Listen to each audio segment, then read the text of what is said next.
दोस्तों, फीफा विश्व कप 2022 की मेजबानी करने वाला छोटा सा देश कतर इस समय दुनिया के सबसे अमीर देशों में गिना जाता है।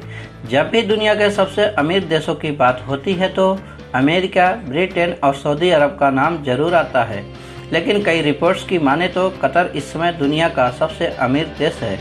कुछ रिपोर्ट्स की सर्वे के मुताबिक कतर का हर तीसरा आदमी करोड़पति है।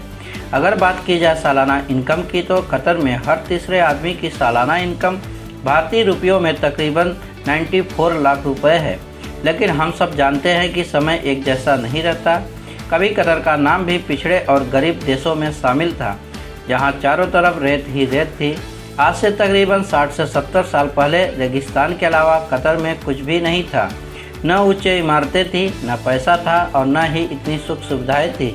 लेकिन आज वही कतर दुनिया के सबसे अमीर देशों में गिना जाता है, जहां 8 वर्ल्ड क्लास लग्जेरियस स्टेडियम बनाए गए हैं, जिनके बल पर इस समय कतर फीफा वर्ल्ड कप 2022 की मेजबानी कर रहा है। तो चलिए आज इस वीडियो के जरिए आपको बताते हैं कि आखिर कतर इतना अमीर देश कैसे बना। इसके अलावा हम आपको इस वीडियो के जरिए कतर के 8 air conditioning world class stadium के बारे में रोचक तथ्य भी बताएंगे। आज से तकरीबन 50 से 70 साल पहले कतर की स्थिति बहुत नाजुक थी। न कतर में ऊंची इमारतें थी, न पैसे थे और न ही वर्ल्ड क्लास स्टेडियम थे।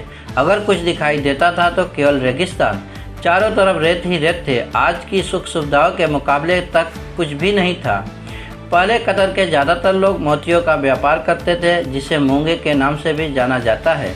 कतर की अमीरी का सबसे बड़ा कारण है यहाँ पेट्रोलियम तेल और प्राकृतिक गैसों के भंडार। कहा जाता है कि 1950 में कतर के भीतर पेट्रोलियम तेल जैसे पेट्रोल, डीजल और कैरोसिन और प्राकृतिक गैस ईंधन के भंडार खोजे गए, जिसके बाद कतर की किस्मत ही बदल गई। इस समय कतर पेट्रोलियम और प्राकृतिक गैस के उत्पादन में अग्रणी देशों में शामिल है। यही कारण है कि इस समय कतर और उसके पड़ोसी देश सऊदी अरब के बीच आपसी संबंध कुछ ठीक नहीं है। पिछले 60-70 सालों में कतर ने खूब तरक्की की। इतना ही नहीं, इस समय कतर ने पेट्रोलियम उत्पादन, अमीरी और जीडीपी के मामले में सऊदी अरब को भी पीछे छोड़ दिया है। कतर इस समय दुनिया भर के देशों को पेट्रोलियम और प्राकृतिक गैस ईंधन मुहैया करा रहा है और खूब पैसे भी कमा रहा है। इस समय कतर में मछलियाँ पकड़ने का कारोबार और व्यापार भी खूब तेज़ी से चल रहा है। कतर के पास इतना पैसा है कि आज दुनिया के बड़े बड़े देश से लोग वहां कमाने के लिए जाते हैं और कतर वासियों के घरों में नौकर तक का भी काम करते हैं। कतर की कुल आबादी में केवल 9 से 10% कतर के मूल निवासी हैं।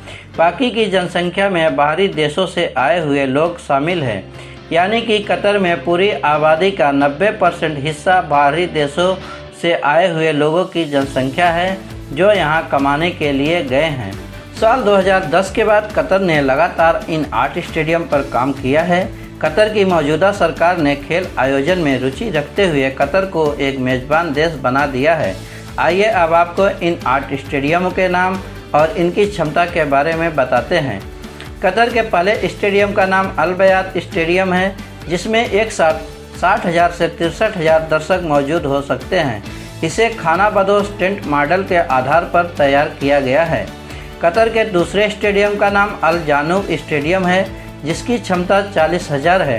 कतर का तीसरा स्टेडियम का नाम अल रयान स्टेडियम है, जिसकी क्षमता 40,000 दर्शकों की है। कतर के चौथे स्टेडियम का नाम अल थुआमा स्टेडियम है, जिसकी दर्शक क्षमता 40,000 है।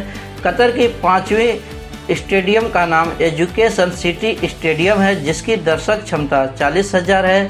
कतर की 6वीं स्टेडियम का नाम खलीफा स्टेडियम है, जिसकी दर्शक क्षमता 40,000 है। कतर की 7वीं स्टेडियम का नाम लुसैल आइकॉनिक स्टेडियम है, जिसकी दर्शक क्षमता 80,000 है। और कतर की 8वीं स्टेडियम का नाम रस अबू अबूद स्टेडियम है, जिसकी दर्शक क्षमता 40,000 है। दोस्तों, आपको आज का वीडियो कैसा लगा हमें कमेंट बॉक्स में ज़रूर बताइएगा। और अगर अभी तक आपने इस चैनल को सब्सक्राइब नहीं किया है तो सबसे पहले इस चैनल को सब्सक्राइब कर लीजिए और बेल आइकन का बटन दबाना बिल्कुल ना भूलें, जिससे हमारे चैनल के लेटेस्ट वीडियो सबसे पहले आप तक पहुंच सके। मिलते हैं अगले वीडियो में, तब तक के लिए जय हिंद।